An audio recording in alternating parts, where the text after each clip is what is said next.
prompt မေးတဲ့သူတွေအတွက်ကျွန်တော်အခုတစ်ခေါက်ပြပြပေးမယ့် AI ကအသုံးပြုရတာလွယ်တဲ့ဓာတ်ပုံကောဗီဒီယိုကောတနေရာထဲမှာထုတ်လို့ရတယ် free လည်းအသုံးပြုလို့ရမယ်ပြီးတော့ဖုန်းနဲ့လည်းလုပ်လို့ရတယ်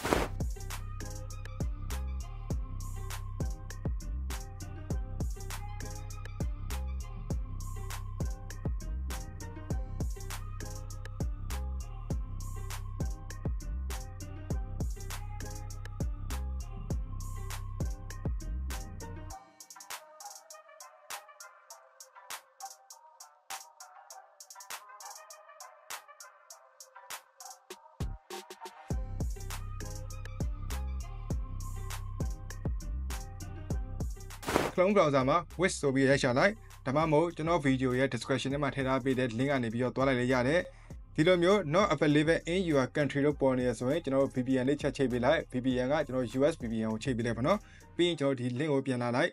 okay ဒီလိုမျိုး Enter 2ဆိုပြီးတော့ပေါ်လာပြီဆိုရင်ကျွန်တော်သုံးလို့ရပြီအဲ့တော့ Enter 2ကိုနှိပ်မယ်အကောင့်ဝင်ပေးဖို့လိုရပါတော့ကိုယ့်ရဲ့ဖုန်းမှာရှိတဲ့ Gmail နဲ့ပဲ login ဝင်ပေးလိုက်ရုံပါပဲ okay ဒီလိုမျိုးတက်လာပြီဆိုရင်တော့ကျွန်တော်တို့အကောင့်ဖွင့်တာပြီးသွားပြီစသုံးလို့ရပြီပါနော်ကြော်ညာတက်လာမယ်ဆိုရင်တော့ကျွန်တော်အမှားလေးနှိပ်ပြီးပိတ်လိုက်ဒါမျိုးဆိုကျွန်တော် next ပဲနှိပ်ပေးလိုက်ပါနော်ပြီး continue နှိပ်လိုက် okay ဒီလိုမျိုးပေါ်လာပြီဆိုရင်ကျွန်တော်က desktop site ကိုပြောင်းမယ်ညာဘက်တော့က1430ကိုနှိပ်မယ် desktop site ဆိုတာလေကျွန်တော်အုံပေးလိုက်ပါပြီးရင်ကျွန်တော် enter 2ကိုနှိပ်မယ် okay ဘယ်ဘက်ထောင်းအပေါ်ကမြားလေးကိုချက်နှိပ်လိုက်ပါနော်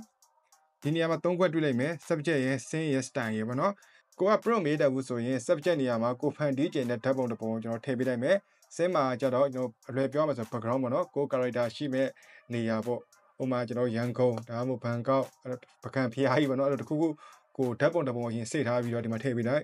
style ကြတော့ကျွန်တော်ဘယ်လိုပုံစံလိုချင်တာလဲrealistic ပုံစံလိုချင်တာလားဒါမှမဟုတ် 3D animation character လားကျွန်တော် anime ပုံစံလားဒါမျိုးတွေကျွန်တော်ကဒီ style မှာထည့်ပေးလိုက်ပါတော့အဲ့လိုပုံလေးတွေကတော့ကိုလိုက်ရှာပြီးတော့ကြိုစုထားပြီးအဲ့ပုံလေးကျွန်တော်ထည့်ပေးလိုက်အောင်ပဲဒီ subject နေရာမှာကိုပုံထည့်လိုက်လေရတယ်ပေါ့နော်အဲ့လိုမှမဟုတ်ဘဲနဲ့ကိုက click ကျင်လို့စမ်းကျင်လို့ random ရှောက်ပေါ်ကျင်တာပေါ်ဆိုပြီးလုပ်ချင်တယ်ဆိုရင်လည်းဒီအပေါင်းလေးရဲ့ဘေးနားမှာကျွန်တော်အခုဝိုင်းပြထားတယ် answer တုံးပုံလေးရှိတယ်ပေါ့နော်အဲ့ကောင်ကျွန်တော်ချက်နှိပ်လိုက်ဒါဆိုသူက random တစ်ခုပြပြီးတယ်ပေါ့နော်9ပုံကြီးကျွန်တော်ကမကြိုက်ရင်တော့တစ်ချက်ထပ်နှိပ်မယ်ဒီမှာတယ်လီဖုန်းပုံပဲပေါ့ကျွန်တော်မကြိုက်ဘူးဆိုရင်ကျွန်တော်ကထောက်ပြီးတော့ delete နဲ့ဖြတ်လိုက်မယ်ဒီလိုမျိုးပေါ်ကျင်အပေါ်ဆိုပြီးလုပ်လေရတယ်ပေါ့နော်ဒါပေမဲ့ကျွန်တော်က subject တစ်ခုထည့်လိုက်မယ်ဒီအောက်ကဓာတ်ပုံနေရာလေးကိုရွေးလိုက်မယ် okay ကျွန်တော် winner ပုံလေးကျွန်တော်ထည့်လိုက်မယ်ပေါ့နော်2 Squid Game season 3ရဲ့ winner ပါသူကတော့မဟုတ်ဘူးပေါ့ခလေးလေးပေါ့နော်အဲသူ့ပုံကျွန်တော်ထည့်လိုက်မယ် scene မှာကြတော့ကျွန်တော်ထားခြင်းနဲ့ကျွန်တော် background scene ကိုကျွန်တော်ထည့်လိုက်ပါနော်ကျွန်တော်တော့မှာစာပေးရေးလိုက်မယ်ရန်ကုန်ပေါ့နော်ရန်ကုန် CD မြန်မာရိုးရှင်းလေးပဲဒီလောက်ရိုက်ထည့်ရင်ရပြီပြီးရင်ကျွန်တော် generate ကိုနှိပ်လိုက်မယ်ဒါဆိုရင်တော့ AI ကနေပြီးတော့ scene တစ်ခုဖန်တီးပေးနေပြီ okay style မှာလည်းကျွန်တော်တို့က random ပေါ့နော်ကျွန်တော် answer လုံးလေးနှိပ်လိုက်မယ်ဘယ် style ကြမလဲပေါ့နော်ဒါကြီးတွေဆိုမမှတ်ဘူး okay 3ခုလောက်နှိပ်ကြည့်တယ်3ခုလောက်မှအချိုးမပြေရင်တော့ကိုယ့်ကိုရိုက်ထည့်မယ်ဒါကြီးတွေမှတ်ဘူးနော်ဒါဆိုကျွန်တော်ပြင်ဖြတ်လိုက်မယ်ကိုယ့်ကိုပဲရိုက်ထည့်မယ်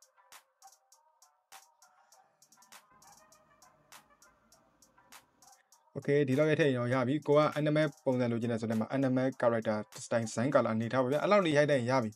ပြီးကျွန်တော် generate နှိပ်လိုက်မယ် okay ကျွန်တော်တို့ character လည်းရပြီ scene လည်းရပြီ style လည်းရပြီပြီးတော့ဒီအောက်က prompt မှာလှုပ်စေခြင်းတဲ့ဟာထပ်လှုပ်ခိုင်းလို့ရသေးတယ်ဗောနော်ကျွန်တော်ဒီကောင်မလေးကိုရေကမ်းမှုစားခိုင်းနိုင်မယ်ပါဗျာ okay ဒီတော့ရိုက်ထည့်ပြီးပြီဆိုရင်တော့ကျွန်တော်မြားလေးနှိပ်လိုက်မယ်ကဲဘယ်လိုပုံထွက်လာလဲကျွန်တော်ကြည့်အောင်ဒီမှာသူကတစ်ခါဖန်တီးနှစ်ပုံဖန်တီးပေးတယ်ဗောနော်ဒါကတော့သူဖန်တီးပေးလိုက်တဲ့နှစ်ပုံဗောနော်ကျွန်တော်ကဒါအလျားလိုက်ပုံဖြစ်နေတယ်ကျွန်တော်ကဒီ TikTok လိုမျိုး vertical လိုချင်တယ်ဆိုရင်ကျွန်တော်ဒီမှာပြောင်းလို့ရတယ် portrait ကိုရွေးပြလိုက်ဗောနော် portrait ရွေးပြီးတော့ကျွန်တော်နောက်ထပ်ဖန်တီးလိုက်မယ်နေရာထပ်နှိပ်လိုက်မယ်ဒါဆိုရင်တော့ portrait ပုံဖန်တီးပေးမှာဖြစ်ပါတယ် okay အဲ့ဒီထဲကကျွန်တော်တို့တပုံ animation လုပ်မယ်ဗောနော်ကျွန်တော်အပေါ်ဆုံးမှာရေကမ်းမုတ်စားနေတဲ့ပုံလေးကိုပဲ animate ဆိုတာနှိပ်လိုက်မယ် okay ရပြီဒီနေရာမှာကျွန်တော် prompt ရိုက်ထည့်လို့ရတယ်ဗောနော်ရိုက်မထည့်ဘဲနဲ့ကျွန်တော်ဒီမြားကိုပဲတစ်ချက်နှိပ်ပြီးတော့သုံးလိုက်လို့ရတယ်တခုတတိထားမှာကဒီကောင်က free ဆိုပေမဲ့တစ်လလုံးမှာ10ခုပဲ generate လုပ်လို့ရတယ်ဗောနော်ကို့မှာ Gmail ကောင်းနေအများကြီးရှိရင်တော့စော်ဗောနော် ကျွန်တော်ကတော့မ prompt နည်းနည်းလေးရေးလိုက်တယ်ပေါ့နော်သူ ice cream စားရင်းနဲ့အရှိကိုလမ်းလျှောက်လာတဲ့ပုံစံလေးဖန်တီးပြပါဆိုပြီးကျွန်တော်ရေးလိုက်တယ်ပြီးရင်ကျွန်တော်မြားလေးနှိပ်လိုက်ရုံပဲပေါ့နော်